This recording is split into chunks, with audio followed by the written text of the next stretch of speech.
बात करते हैं post harvest management of sugarcane की। हम लोग राइस कर चुके, वीट भी हमने कर लिया। अब शुगर केन के बारे में बात करते हैं। शुगर केन की पोस्ट हार्वेस्ट मैनेजमेंट की बात करते हैं कि हार्वेस्टिंग के बाद में किस तरीके से मैनेज करेंगे, मिल तक ले जाने में शुगर केन को किन बातों का हमें विशेषकर ध्यान रखना है, इन सब चीज़ों के बारे में देखते हैं। पूरा पोस्ट हार्वेस्ट मैनेजमेंट अच्छे तरीके से कंप्लीट करेंगे। तो सबसे पहले आता है कि मैच्योरिटी को आपको आइडेंटिफाई करना पड़ेगा कि शुगर केन मैच्योर हुआ नहीं हुआ, और उसके बाद में उसकी हार्वेस्टिंग करनी है। कैसे पता लगता है कि गन्ना जो है वो पूरे तरीके से हार्वेस्टिंग के लिए तैयार है, यानी कि वो मैच्योर हो चुका है? कैसे पता लगता है? सबसे पहली बात तो ये कि उसकी ग्रोथ रुक जाएगी। जब आप रिफ्रैक्टोमीटर से उसकी शुगर कंटेंट को नापने की कोशिश करोगे तो 18 से 20% ब्रिक्स वैल्यू निकल करके आती है रिफ्रैक्टोमीटर से, और शुगर केन के ऊपर और नीचे के पोर्शन दोनों के आपको रीडिंग लेनी है।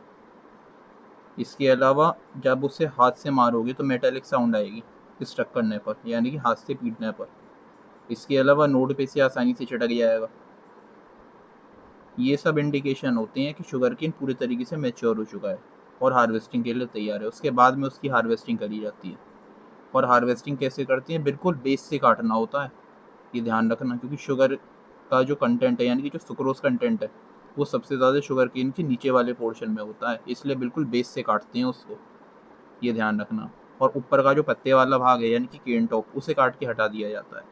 तो जो केन टॉप है उसे काट के हटा दो, और शुगर केन को काटना है आपको बिल्कुल नियर टू द बेस से, क्योंकि जो लोअर पोर्शन है उसमें सबसे ज़्यादा सुक्रोज कंटेंट होता है।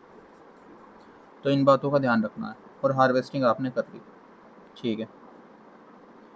हार्वेस्टिंग के बाद में फिर क्या करना है? उसके बाद में सबसे पहले ये जो शुगर केन आपने काटे हैं इनको साफ़ किया जाता है। जितनी भी मिट्टी वगैरह लगी हुई है वो हटाई जाएगी, जो रूट्स हैं वो हटाई जाएंगी, नीचे का जो पोर्शन है।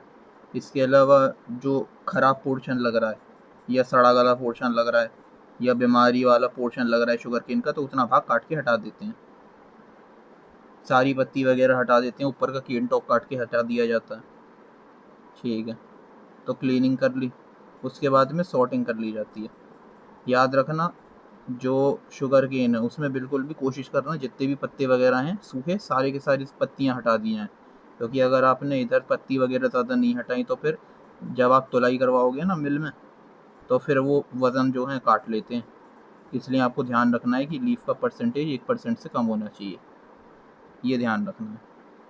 जितना भी डिसीज पोर्शन है पूरा काट के हटा देना, जड़ें वगैरह सब हटा देना, और मिट्टी वगैरह को साफ़ कर देना अच्छे तरीके से। और पत्तियाँ पूरे तरीके से कोशिश करो कि निकाल दो, नहीं तो 1% से भी कम होनी चाहिए, ये ध्यान रखना, नहीं तो वेट डिडक्ट हो जाएगा। उसके बाद में क्या होता है, फिर बंडल बनाते हैं। एक बंडल लगभग 15 से 20 किलो का बनाया जाता है शुगर केन का। फिर क्या होता है, इन्हें आप ट्रैक्टर ट्रॉली में लोड करोगे, पीछे ट्रॉली में लोड करोगे बंडलों को। एक बंडल आपने 15 से 20 किलो का बनाया। अब पूरे तरीके से ट्रॉली को भरने के बाद बंडलों से आपको कायदे में करना क्या चाहिए कि ऊपर इसे ढक दो, या तो जूट की बोरियों का इस्तेमाल करो, या फिर जो इसका केन टॉप नहीं निकाला था काट के ऊपर का पत्तों वाला भाग, उन्हीं पत्तों से इसको ऊपर से कवर कर दो पूरे तरीके से, ताकि धूप के एक्सपोजर में ना आए, क्योंकि नहीं तो ये है इसका मॉइस्चर लॉस बहुत जल्दी होगा और वज़न भी कम हो जाएगा। तो ये ध्यान रखना है। फिर अगली चीज़ आती है कि जितना जल्दी से जल्दी हो सके इसे मिल तक पहुँचाओ, यानी कि जो स्टेल पीरियड है वो कम से कम होना चाहिए। स्टेल पीरियड क्या होता है? हार्वेस्टिंग से लेकर के जब आपने शुगर केन को इसके बेस से काट लिया था, तो काटने से लेकर के जब तक इसकी क्रशिंग नहीं हो जाती और जूस नहीं निकल जाता, इसके बीच का जो पूरा का पूरा टाइम है, यानी कि हार्वेस्टिंग से क्रशिंग के बीच का पूरा जो टाइम है उसे स्टेल पीरियड बोलते हैं, जो कि 24 घंटे से ज़्यादा नहीं होना चाहिए। यानी कि शुगर केन की हार्वेस्टिंग से लेकर के उसकी क्रशिंग, यानी कि उसका जूस निकाल लेना, ये सब काम जो है 24 घंटे के अंदर अंदर हो जाना चाहिए। यानी कि आपको 24 घंटे के अंदर अंदर इसे जो है मिल में पहुँचा देना है क्रशिंग के लिए। अगर 24 घंटे से ज़्यादा का समय हो गया तो फिर जो इसमें सुक्रोज होता है उसका डिटोरिएशन स्टार्ट हो जाता है, वो टूटने लगेगा ग्लूकोज और फ्रक्टोज में, फिर सुक्रोज का कंटेंट कम हो जाएगा, तो फिर कोई फ़ायदा नहीं है। इसके अलावा वज़न भी फिर घटने लगता है। तो ये ध्यान रखना, वेट भी कम होने लगेगा तो किसान को भी नुकसान, इसके अलावा मिल को भी नुकसान, क्योंकि फिर शुगर रिकवरी अच्छी नहीं होगी। उसके बाद में क्या होता है, मिल में फिर सबसे पहले तो तुलाई होती है, वेट जो वज़न है उसको नापा जाता है। कंप्यूटराइज्ड वेइंग मशीन होती हैं, उनका इस्तेमाल करके नाप लिया जाता है कितना वज़न है। उसके बाद में जो शुगर केन जूस है उसकी क्वालिटी की जांच होती है कोर सैम्पलर का इस्तेमाल करके। शुगर केन की जूस की क्वालिटी जैसी होगी उस हिसाब से ही किसान को जो है पेमेंट कर दिया जाता है स्टेट एडवाइस प्राइस के बिहाफ पर। जैसी क्वालिटी होगी उस हिसाब से दाम मिलेगा किसान को, जो स्टेट एडवाइस प्राइस के हिसाब से ही ध्यान रखना। तो ये है। अच्छा, इसके अलावा यहाँ पे कुछ बातों का बहुत इंपॉर्टेंट ध्यान रखना है। जैसे जैसे हार्वेस्टिंग के बाद में एक बैक्टीरिया होता है जिसे हम बोलते हैं ल्यूकोनोस्टोक मेसेंटेरोइड्स। ये जो बैक्टीरिया है ये हार्वेस्टिंग के बाद में सुक्रोज को डेक्स्ट्रन में कन्वर्ट करता है। और डेक्स्ट्रन क्या होता है, एक चिपचिपा पदार्थ होता है जो कि मिल की जो मशीनें और पाइपें हैं, जो कि मिल की मशीन और पाइप हैं उनको ब्लॉक करने का काम करेगा। ये बैक्टीरिया करता क्या है, हार्वेस्टिंग के बाद में संक्रमण इसी वजह से फैलता है, जिसमें होता ही है सुक्रोज डेक्स्ट्रन में कन्वर्ट होता है। और ये जो डेक्स्ट्रन एक चिपचिपा पदार्थ होता है जो कि शुगर केन के जूस के एक्सट्रैक्शन के बाद में जो पाइप हैं और जो मिल के दूसरे मशीन पार्ट्स हैं उन सब में ये अटक जाएगा और उसको चोक करेगा, ब्लॉक करेगा। इसके अलावा शुगर केन जूस को साफ़ भी करना पड़ता है। शुगर केन जूस को साफ़ करने के लिए जनरली भिंडी का इस्तेमाल करते हैं। भिंडी का अंदर आपने देखा होगा एक म्यूसिलेजिनस पदार्थ होता है जो कि ग्लूक्रोनिक और गैलेक्ट्रॉनिक एसिड होता है। उसी म्यूसिलेजिनस सब्सटेंस का इस्तेमाल करते हैं शुगर केन जूस को साफ़ करने के लिए। या फिर यहाँ पे फॉस्फोरिक एसिड भी इस्तेमाल हो सकता है। इसके अलावा जैसा मैंने बताया था ना कि 24 घंटे के अंदर अंदर मिल तक पहुँच जाना चाहिए आपका पूरा का पूरा शुगर केन। अगर उससे ज़्यादा समय हो जाएगा तो फिर सुक्रोज जो है वो टूटने लगता है ग्लूकोज और फ्रक्टोज में। तो उस ब्रेकिंग को रोकने के लिए, और साथ ही ये जो हमने बैक्टीरिया की बात करी थी कि इसमें बैक्टीरिया का संक्रमण भी फैलने लगता है, तो इसको प्रिवेंट करने के लिए यहाँ पे 0.1% सॉल्यूशन आप कैल्शियम हाइपोक्लोराइड का स्प्रे कर सकते हो लॉट के ऊपर, ये है। या फिर साइथरल का भी स्प्रे जो है वो आप मार सकते हो, साइरिसियल बोलते हैं इसको। कैल्शियम हाइपोक्लोराइड का 0.1% या फिर साइथरियल का स्प्रे जो है वो आप मार सकते हो लॉट पे, अगर 24 घंटे से ज़्यादा का समय हो जाता है तो। इससे बैक्टीरियल इन्फेक्शन नहीं होगा और सुक्रोज टूटेगा भी नहीं। इसके अलावा बात करते हैं कि शुगर केन जो क्रॉप है इसमें याद रखना जितने भी इसके बाई प्रोडक्ट निकलता है सबसे कुछ ना कुछ चीज़ें बना ली ही जाती हैं, इसलिए ये ज़ीरो वेस्ट क्रॉप कहा जाता है, कुछ भी बेकार नहीं जाएगा। तो क्या क्या बाई प्रोडक्ट है शुगर केन के? सबसे पहले तो केन टॉप, यानी कि जो शुगर केन का ऊपर का पत्तों वाला भाग होता है जिसे काट के हटा देते हैं उसे केन टॉप बोलते हैं, वो चारे के तौर पे काम में आ जाता है। इसके अलावा शुगर केन के जो जितने भी पत्ते वगैरह, शुगर केन के जितने भी पत्ते वगैरह और बाकी वेस्ट जो खेत में गिर गया उसे हम शुगर केन ट्रैश बोलते हैं। ये सारा आपका मल्चिंग में काम में आ जाता है या कंपोस्टिंग में काम में आ जाता है। इसके अलावा बेस से आपने शुगर केन को काटा था, हार्वेस्टिंग करी थी, उसके बाद में कुछ भाग इसका मिट्टी में ही लगा रह जाता है जिसे स्टबल बोलते हैं, रूट बोलते हैं। अब शुगर केन क्योंकि एक रटून क्रॉप है तो यहाँ से आप नया क्रॉप जो है वो ले सकते हो, यानी कि नई शुगर केन की ग्रोथ हो जाएगी। नहीं तो आप इसे मिट्टी में ही जुतवा सकते हो। इसके अलावा शुगर केन जूस निकालने के बाद में जो बचता है उसे हम बगासे बोलते हैं। इसका इस्तेमाल जो है मिलों में बायोफ्यूल के तौर पे, कागज़ बनाने में या फिर आपके दोने पत्तल बनाने में इस्तेमाल होता है। इसके अलावा जब आपने शुगर केन जूस को साफ़ किया था तो इम्प्योरिटीज़ अलग हो गई थी। अब वो इम्प्योरिटीज़ कंसनट्रेट होकर प्रेस मड बनाती हैं जिसे हम फ़िल्टर केक बोलते हैं। इसको स्पेंट वॉश के साथ मिक्स करके बायो कंपोस्ट बना लेते हैं और फिर इसे खेत में इस्तेमाल करते हैं क्योंकि इसमें फॉस्फोरस और कार्बन की मात्रा अच्छी होती है। इसके अलावा एक आता है स्पेंट वॉश या वेनेसी जिसे बोलते हैं। ये बहुत ही ज़्यादा अजीब स्मेलिंग, मतलब फॉल स्मेलिंग होता है, बहुत बदबूदार स्मेल होती है इसकी स्पेंट वॉश की। डार्क कलर का होता है और बहुत ही डेंजरस पॉल्यूटेंट होता है जो कि इथेनॉल प्रोडक्शन के दौरान, क्योंकि मोलेसिस से इथेनॉल प्रोडक्शन हम करते हैं, तो इथेनॉल प्रोडक्शन के बाद जो डिस्टिलरीज हैं उससे रिलीज़ होता है ये स्पेंट वॉश, जो कि बहुत ही ज़्यादा फॉल स्मेलिंग है, डार्क कलर का है और डेंजरस पॉल्यूटेंट है। इसे हम प्रेस मड के साथ मिक्स करके कंपोस्ट बनाते हैं।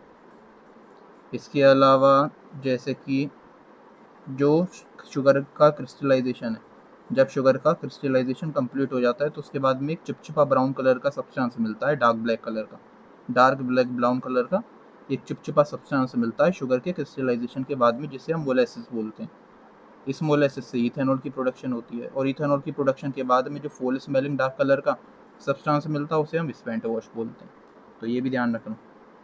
इसके अलावा बगासे का, जैसे मैंने बताया कि उसको बायोफ्यूल के तौर पे बॉयलर वगैरह को जलाने में इस्तेमाल होता है, तो जो राख उसके बाद जलाने के बाद हमें मिलती है उसे फ्लाई ऐश बोलते हैं। अब इसमें सिलिकॉन और पोटेशियम की मात्रा अच्छी होती है, तो इसका इस्तेमाल फर्टिलाइज़र के तौर पे खेत में हो जाता है, या फिर ईंटें बनाने में इस्तेमाल हो सकता है। कुछ भी वेस्ट नहीं जा रहा है। अब देखो ये यहाँ पे मैंने स्टेप बता रखे हैं। जैसे सबसे पहले आपने क्या करा, आइडेंटिफाई किया कि आपका खेत में जो शुगर केन की फसल है वो मैच्योर हुई है या नहीं हुई। क्या क्या इंडिकेशन थे कि ग्रोथ रुक जाती है, इसके अलावा नोड की तरफ से आसानी से टूटने लगता है, यानी कि ये जो नोड दिख रहा है यहाँ पे अगर नाखून वगैरह मारोगे ना तो आसानी से चटक जाएगा। इसके अलावा मेटेलिक साउंड आती है, और ये रिफ्रैक्टोमीटर है, इसका इस्तेमाल करके नापोगे तो 18 से 20% ब्रिक्स वैल्यू आ जाती है। उसके बाद में शुगर केन को बेस से हार्वेस्ट करना होता है, और ऊपर का केन टॉप काट के निकाल दो, और फिर इसे अच्छे तरीके से धो लो, सारी मिट्टी वगैरह हटा लो, और जितना भी ख़राब पोर्शन है वो हटा दो। उसके बाद में इसके बंडल बना लो, 15 से 20 किलो के बंडल बना लिए। ये यहाँ पे लिखा था ना, ये देखो, ये यहाँ पे जो था 15 से 20 किलो के इसके बंडल बन जाते हैं। बंडल बना लिए, उसके बाद में इनको ट्रॉली में लोड करते हैं। ट्रॉली में लोड करने के बाद में आपको इसे या तो जूट के बोरों से कवर कर देना है, या फिर जो इसके पत्ते आपने निकाले थे अलग केन टॉप, उन्हीं पत्तों से कवर कर दो इसे। इससे धूप के कांटेक्ट में नहीं आएगा, तो मॉइस्चर लॉस नहीं होगा। फिर जितना जल्दी से जल्दी हो सके 24 घंटे के अंदर अंदर इसे मिल में पहुँचा दो। मिल में पहुँचा दोगे, वहाँ सबसे पहले इसकी तुलाई होगी, और केन कोर सैम्पलर जो कि ये है, इसका इस्तेमाल करके जो शुगर केन जूस की क्वालिटी है उसको एस्टिमेट कर दिया जाता है, कैसी क्वालिटी है शुगर केन जूस की। उसके बाद में किसान को जो है पैसा दे दिया जाता है क्वालिटी के हिसाब से। इसके अलावा शुगर केन जूस को साफ़ करने के लिए भिंडी का इस्तेमाल कर लिया जाता है। भिंडी में अंदर आपने देखा होगा चिपचिपा पदार्थ होता है, तो वो जो म्यूसिलेजियस कंपाउंड होता है उसमें ग्लूक्रोनिक और गैलेक्ट्रॉनिक एसिड होता है। इसी म्यूसिलेजिनस चीज़ का इस्तेमाल कर लिया जाता है शुगर केन जूस को साफ़ करने के लिए, सारी इम्प्योरिटी अलग हो जाती हैं। इसके अलावा शुगर केन से हमें एक्चुअल में चीज़ें मिलती क्या क्या हैं, ये देखो। सबसे पहले तो वाइट क्रिस्टल शुगर, जो रोज़मर्रा में हम चीनी इस्तेमाल करते हैं घर में। इसके अलावा ब्राउन शुगर मिलती है। ब्राउन शुगर के अलावा गुड़ भी मिलता है ना। गुड़ के अलावा एक तरीके की चीनी और होती है जिसे खंड सारी बोलते हैं। इसके अलावा बूरा, बूरा के अलावा लिक्विड गुड़, गुड़ जब तैयार होने वाला होता है उससे जस्ट पहले की स्टेज, उसे हम लिक्विड जैगरी बोलते हैं। इसके अलावा गन्ने का जूस बाज़ार में बिकता है। इसके अलावा सिरका, यानी कि शुगर केन विनेगर। इसके अलावा इथेनॉल की प्रोडक्शन मोलेसिस से। इसके अलावा sugarcane wax, sugarcane की सरफेस पर आपको थोड़ा वैक्सी सब्सटेंस ही वो मिलेगी, तो उससे शुगर केन उसको आइसोलेट निकाल लेते हैं और शुगर केन वैक्स जो है बनता है। इसके अलावा दोने पत्तल, बगासे से दोने पत्तल बनते हैं। इसके अलावा बगासे का इस्तेमाल बायोफ्यूल के तौर पे होता है। उसके बाद जलाने के बाद में फ्लाई ऐश मिलती है, वो फर्टिलाइज़र का काम करती है। इसके अलावा बगासे को जो है आप मल्चिंग के तौर पे भी इस्तेमाल कर सकते हो, है ना। इसके अलावा इसी बगासे से जो है पेपर भी बनता है। इसके अलावा एक प्रेस मड है। प्रेस मड और जो डिस्टिलरी से वेस्ट निकलता है, दोनों को मिक्स करके बायो कंपोस्ट बनाया जाता है। इसके अलावा केन टॉप का इस्तेमाल चारे के तौर पे हो जाता है। और जो शुगर केन ट्रैश है, यानी कि खेत में जितना भी आपका शुगर केन के पत्ते वगैरह और बाकी चीज़ें पड़ी हुई हैं, उस सब का इस्तेमाल आप मल्चिंग और कंपोस्टिंग में कर सकते हो। तो ये सब चीज़ें हैं। अच्छा, एक अगर इम्पोर्टेंट चीज़ यहाँ पे और देखें तो ये देखो, और क्या क्या है।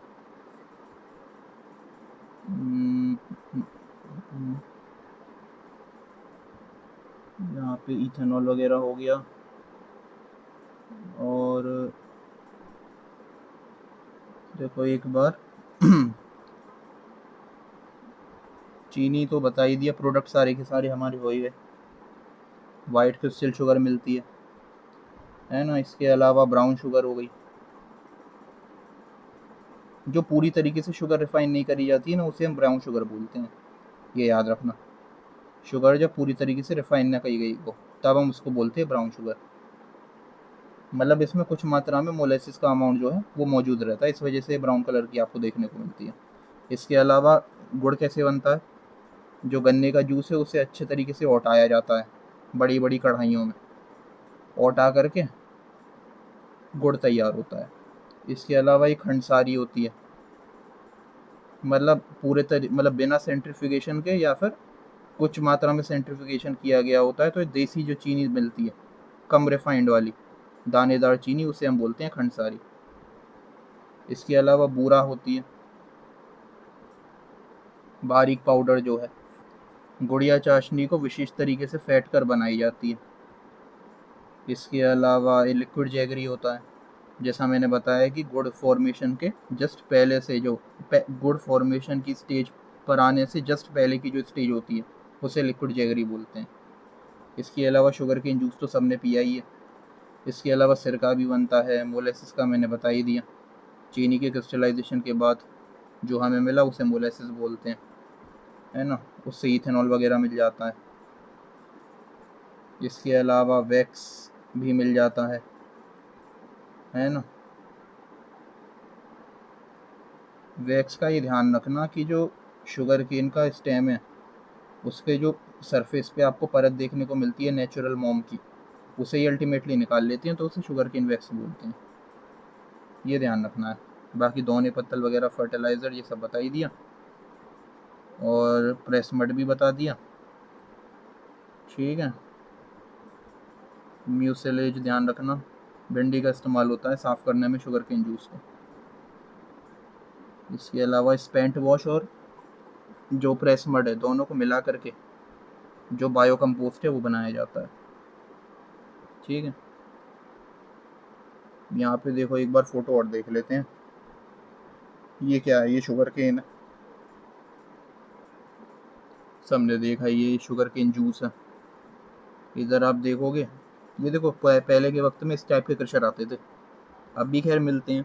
ऐंठ के डालना पड़ता है गन्ना इसमें। जैसे एक बार तो आप नॉर्मली सीधा सीधा डाल दोगे, इन दोनों के बीच में रोलर्स के बीच में क्रश हो जाता है और नीचे यहाँ से जूस आ जाता है।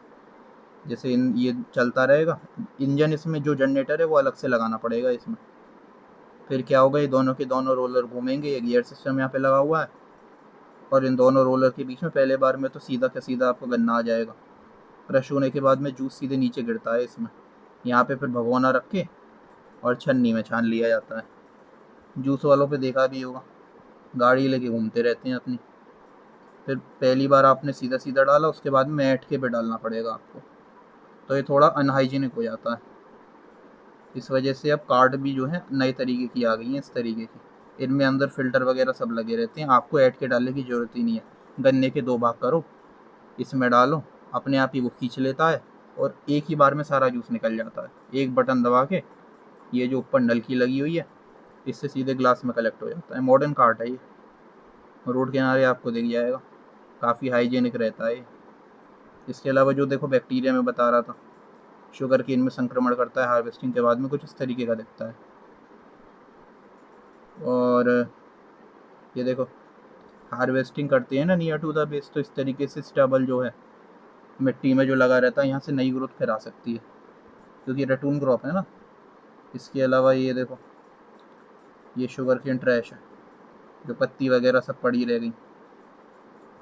इसके अलावा बगासे है, प्रेस मड है, स्पेंट वॉश है, ये जो है मोलेसिस है, रिफ्रैक्टोमीटर है ये, है ना। इसके अलावा जूट के बोरे हैं। ये ट्रैक्टर वाले हमेशा ऐसे ओवरलोडिंग सी करके जाते हैं, बड़ा डर लगता है देख के, कहीं पलट ना जाए।